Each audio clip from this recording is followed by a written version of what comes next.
Hi friends, எல்லாருக்கும் வணக்கம். நம்ம பொதுவாக வெள்ளிக்கிழமையில சுக்கர ஓரையில் கல்லுப்பை ஃபுல்லாக நிரப்பி வைப்போம். இப்போ நான் கல்லுப்பில் ஜாதிக்காய் ஒன்று அது எப்போவுமே யூஸ்வலாக போட்டு வைக்கிறதாங்க. அதோட இந்த ரெண்டு விஷயத்தையும் போட்டு வைக்கும்போது நம்மளுக்கு செல்வ வளம் பெருகும், லக்ஷ்மி கடாட்சம் ஏற்படும் அப்படின்னு சொன்னாங்க.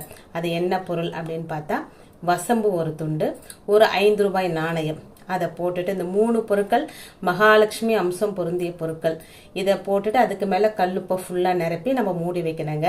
இதை வெள்ளிக்கிழமை செய்யலாம். வெள்ளிக்கிழமையில செய்ய முடியாதவங்க மாத பிறப்பு, மாதம் என்னைக்கு பிறக்குதோ அன்னைக்கு செய்யும் போதும் அந்த மாதம் ஃபுல்லாகவே நமக்கு கல்லுப்பு எப்படி நிரம்பி இருக்கும் நம்ம வீட்டில், அந்த மாதிரி மகாலட்சுமி தாயாரும் நிரந்தரமாக நம்ம வீட்டில் இருப்பாங்க அப்படின்னு சொல்லப்படுதுங்க.